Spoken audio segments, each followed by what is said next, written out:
asking a fun question. Okay. And so, in your day-to-day life, if you could choose your best friend, who would that be and why? My best friend? That's a good question. Do you think? So I will say this: I'm really close with my family, and so I have an older sister who is my very best friend, as well as my sister, and her name is Heather.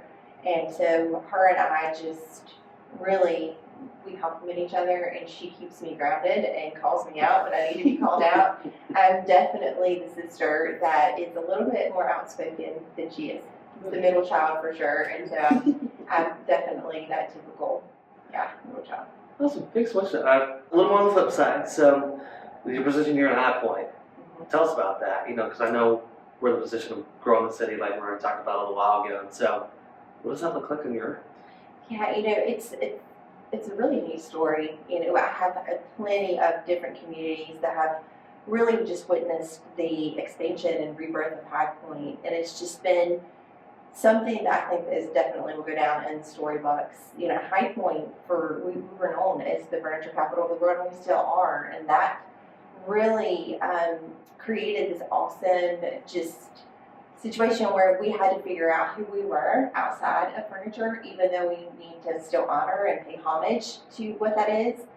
We are very good friends and partners with the Market Authority, so we support them in every single way. But as High Point as a city, we had to figure out who we were. And so we had some really, really smart people sit around the table back in 2015, 16, and 17 and said, we've got to really reinvent who we are, or we were not going to be relevant, and people weren't going to live here and stay here.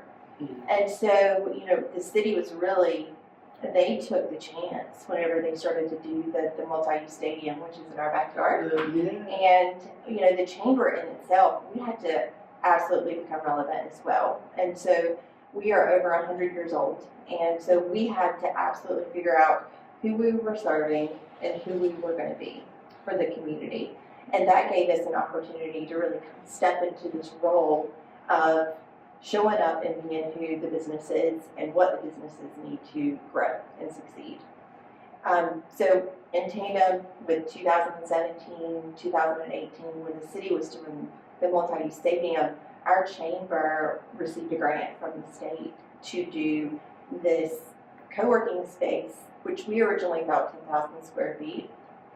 And with David Condon and his family, who started Old Dominion Freight Line, this building across the way here was for sale. And that really, he said then, I would love to be able to purchase that, and then you could have your co-working space there, which was really, it was, you couldn't really dream something up like that.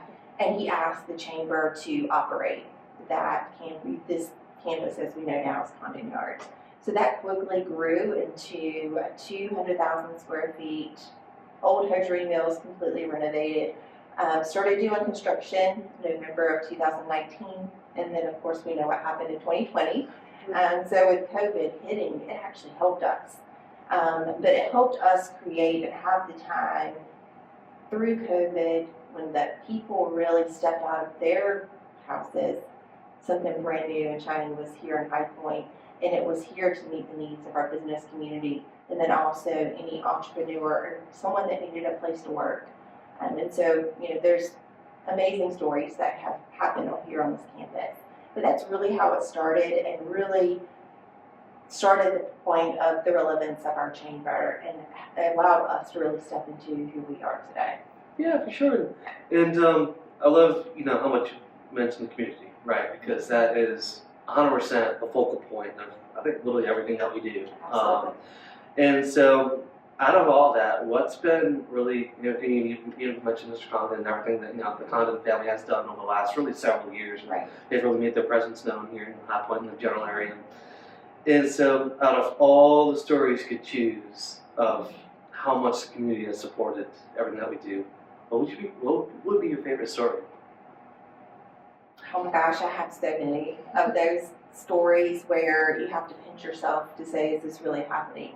And I think the story for us and for me personally, really started when this campus was ignited. I mean, we were just talking about that with the buildings that he purchased. And what was so special about that is when he asked the chamber to operate this campus, he did that with us paying their family foundation $1 a year. Oh, really? You do not hear about that. That is the philanthropic heart that family has, and they believe in what our community is doing. And it's not to, get recognition. They're the most humble family that I personally know. But it's really, they want to give back and what makes sense for the community. And so just to see that first ask from them for the chamber to operate that, this campus and what it's grown into, of 50 tenants that are here on this campus that employ over 400 employees. This campus almost $65 million in private investment. That's not public dollars, that's private investment that's been poured in here. That's my favorite story. That's my magic of really increasing the tax base in this area and really proving that High Point can be something wonderful and shiny, and it's really cool to be here and have a business here. So, yeah. That's amazing. Mm-hmm. And even to your point too, right? Especially like we were talking about earlier, with how busy and how loud it is downstairs alone. Right. Never mind like the rest of the building, right? So I know even my full-time job, I was reaching out to potentially, request like just a single office space, and just even hear them say, there's a massive wait list, right, just to get a single spot. Right. That's huge. It is, and with the national trend of people that are looking for office spaces, it's on the decline in the nation because I think people are getting creative with how they work. But we have a waiting list here on campus. We are fully leased, and I mean that happened so rapidly because we created that the cool factor, that third place that you can say is a really cool place that you can come and work, but you can also have food and entertainment. We are really purposeful to create this whole entire campus of an experience, which is kind of like what High Point University does. They create the experience. And has added to the hotel that's coming online in September of this year, which is it's so needed in our area, but it just proves the success of what we're doing. Yeah, and especially with the amount of history right here in this building alone, right? Because I believe we used to make socks here. We did, yes. So it was the old hosiery mill. Both of these buildings, they're originally Adams Millis hosiery mill, so it was the Adams Millis families.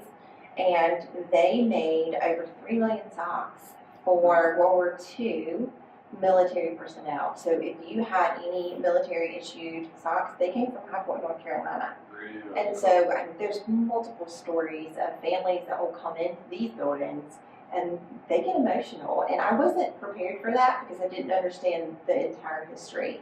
But kids and families will say, how I ran up and down these hallways with all the machinery whenever it was that hosiery mill. And they're just passionate about it because that was their life. That's how they provided for their family. And to see it reignited again, and it's just a full circle. Yeah, for sure. So speaking of kind of those full circle moments, what made you get to this role right now? Yeah, that's a really good question. So I have been with the chamber this year, will be 17 years. Really? Yes, Okay. and so I felt like I was a baby whenever I was, when I started at the chamber, but my prior life was in banking, so I had some banking history. And when I started at the chamber, it was a completely different role, but in the finance administration kind of role.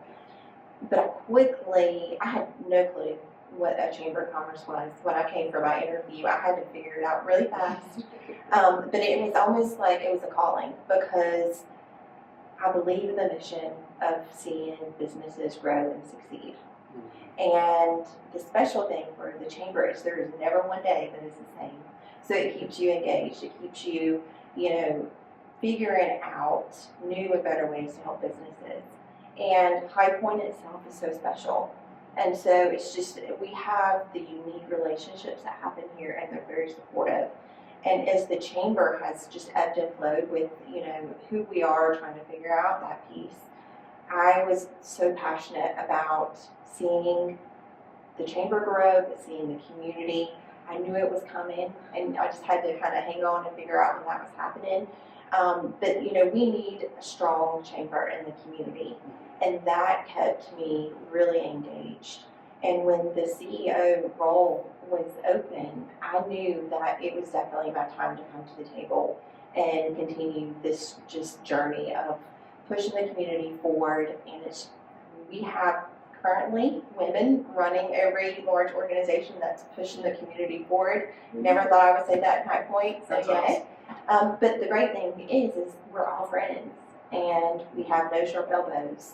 And so there are hard days when hard decisions have to be made, but I know that I have community partners. I have the most amazing team that I have surrounded myself with, and I'm very blessed with having them here. So that is a very long answer to why I stayed and I wanted to step into this role, because we're just getting started.